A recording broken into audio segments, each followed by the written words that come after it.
Okay, here we are today. I'm going to service my Stihl chainsaw. It's a thing that should be carried out. You should do it at least once a year.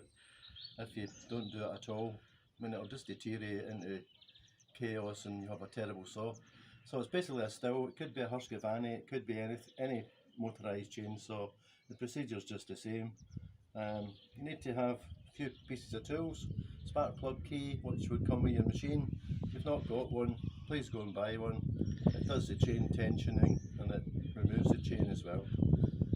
So we'll move on and we'll strip down. So we're going to get rid of the nasty chain first of all. Get that out of our way. Just remove the nuts. Set them aside. Take the cover off, which is, you can tell mine's is really needing a service. So this lot we can take away and we can just put the chain and bar away just now. We're only interested in the machine at the moment. As you can see, it's pretty dirty and needs a clean. Next thing to do is take off the air filter, spark plug. Spark plug lives in here. We want to remove the spark plug. This is where your tool comes in handy again, as it will take your spark plug out.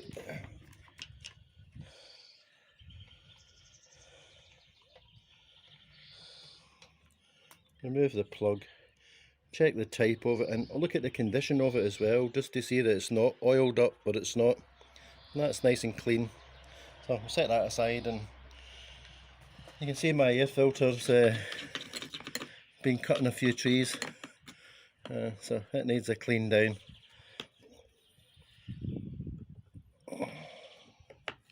This is where your tool comes in handy again, because it takes everything else off. If we've got a little brush handy, we can just clean the rubbish off it before we attempt to remove it.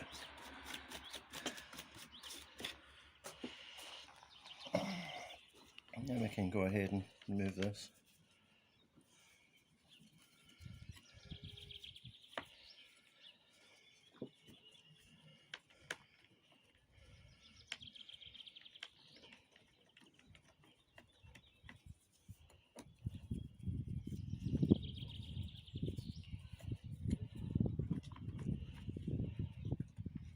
I do keep spares for all my chainsaws, and I do have new filters and new spark plugs and bits and pieces, but that just needs a good clean down and it'll be fine. So set that aside. Into the pull cord side of it now. We're going to check the cord and we're going to check the coil as well. The important thing is the coil in here that produces the spark. A T27 for my model, it may be different for any other model, but most of the Stihls, it's a T27 torque that will remove the cover.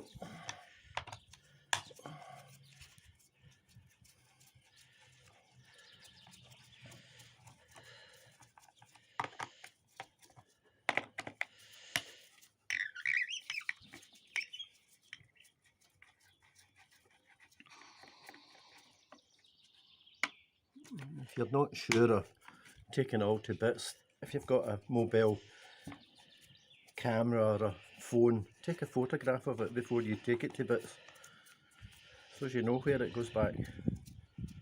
But I'm pretty sure it's simple enough and everyone will manage.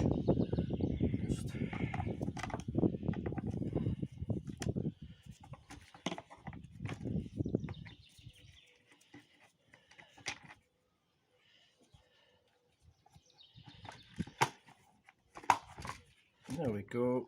This is your pull cord, and we'll check this when we're going to put it all back together again for any fraying in the cord and any non-alignment with the spring here and the actual cog that pulls it along, but we'll check that later on. This is the bit we're interested in now, is the coil that supplies the ignition spark. So it's got a magnetic side to it. Once the magnets pass the coil, that produces the spark.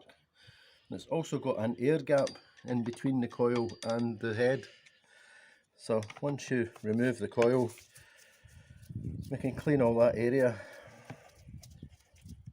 If you're not sure, just take a picture of it and make sure you put everything back where it should be.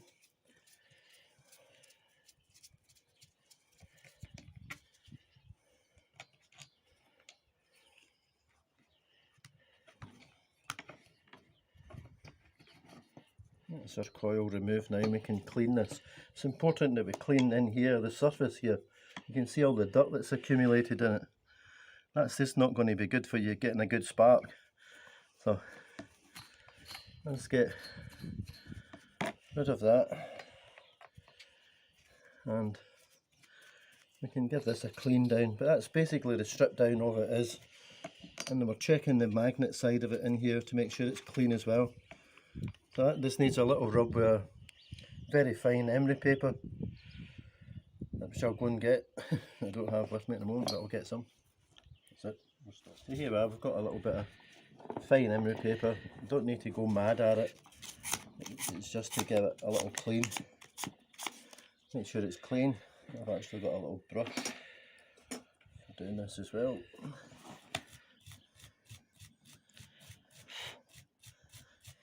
Just to take the dirt off it.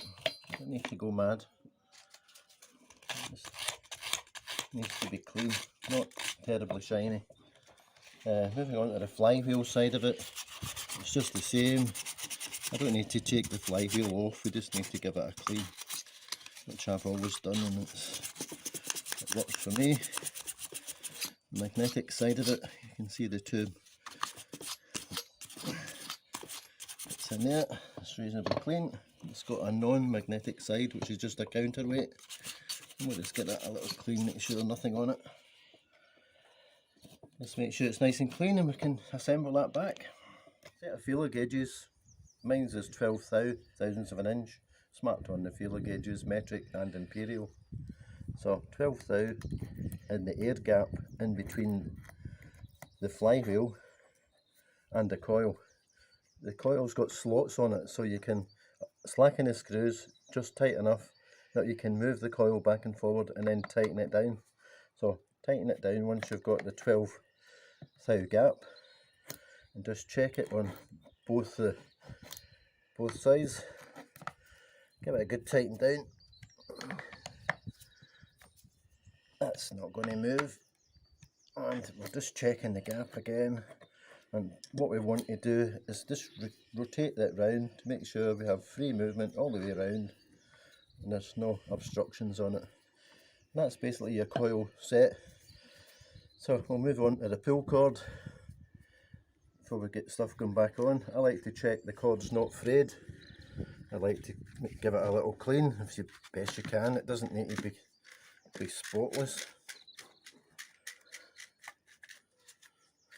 And I like to give mine a little spray. With?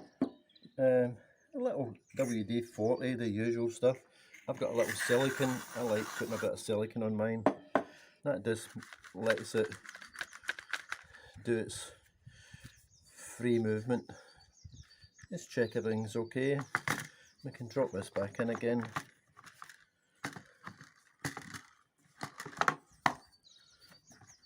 That's basically in. So coil's back in, pull cord's back on again. We can just make sure it's doing what it's doing. And next point is just to check the fuel filter.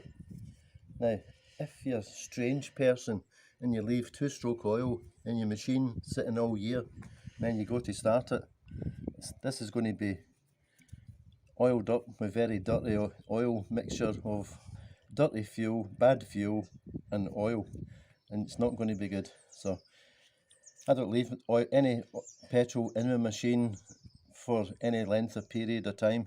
I'd rather drain it out and put your machine away dry for the year, and then if you're going to, like me, use it in the winter, you just come out and put your mixture back in it. But it's just a matter of checking fuel hoses and pipes and make sure the filter's clean. I've got a new one there. It doesn't need a new one, it just needs popped back in and it'll function fine.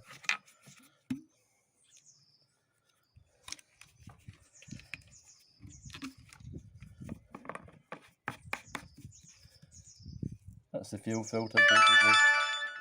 This is our little air filter that we take off earlier, and I've just got a stiff brush, a little bit of petrol, We might just give it a brush.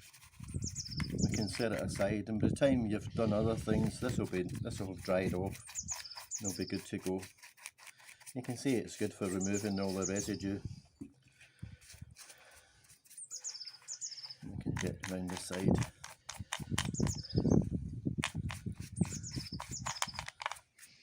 And this is a good idea to do this outside? This is a good idea to do it outside, and this is a good idea to do this as often as you're going to use your chainsaw. Take the cover off, take the filter off, and just give it a clean. It's not difficult. We just set that aside now, and by the time we've done other things. So that should dry in what, a few minutes? This will be dried off in a few minutes. Okay.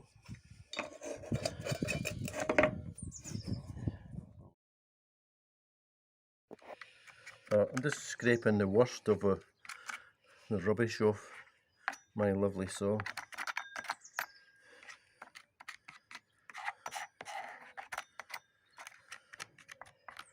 And what we'll do is just use the petal again with a soft brush, and we'll just clean this down. Paying attention obviously to the little oil hole here. This is where the oil comes from your oil reservoir and comes to the chain bar. So we're trying to make sure these are nice and clean. We're also watching the chain guides for any wear that's worn right down, and we would replace them if they were worn down. And we're also checking the chain catcher, which is important. So if the chain does come off, it means the catcher is the thing. This piece here sticking out here is a chain catcher. And this is important because this is the part that's going to catch the chain rather than your leg catching the chain. And if this is missing or broken, please replace it because it's a safety issue. And to remove the carb, you've got two nuts here, and then this will just slide out. Mine's just come straight off. We would disconnect the throttle linkage. So pull the trigger, disconnect the linkage here, take the carb off. If we had to strip the carb down, sometimes it's not worth doing it if you don't know anything about them. It's just cheaper for you just to buy a new carb and stick a new carb on it. And how often would you do that? And I would only do that if there's a total problem with it. So that's not part of a normal service? It's not part of a normal service. I wouldn't be getting involved. If your chainsaw's running all right, there's no need for you to be delving into things that is going to cause you trouble. So you've cleaned that? I've cleaned all my bits, I've checked all my pieces. We gave this all a nice clean down, and we're just checking any bits that's needing worn. We're checking the sprocket drive as well, and the brake. We've got the brake function in here as well, so we're just making sure it's nice and clean. It's actually cleaned out, doing what it's doing. You can take this cover off and clean it all thoroughly. Mine just lives like that, and it's quite happy to.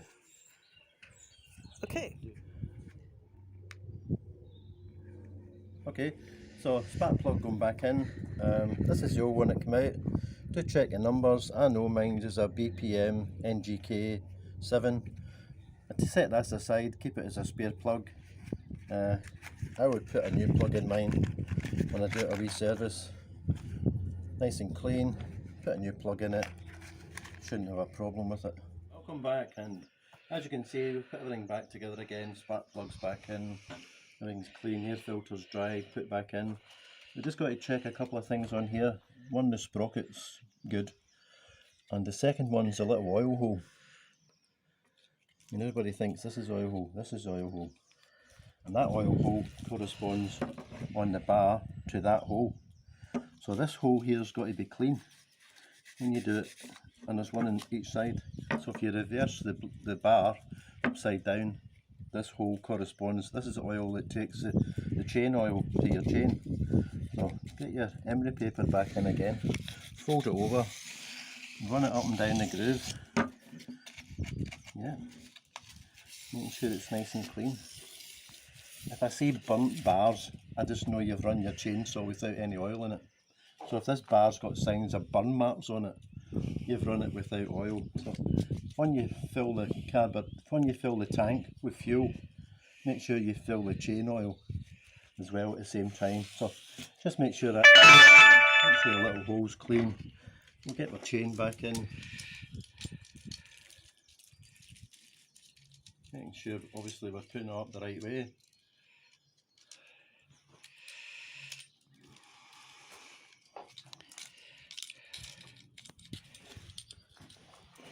And we'll put it on the bar. And we'll get it back in again.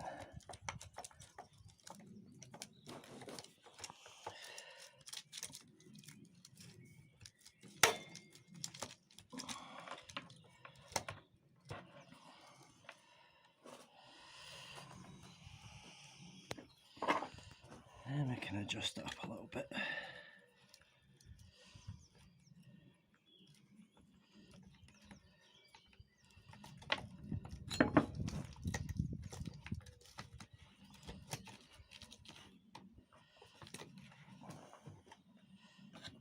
Get the cover.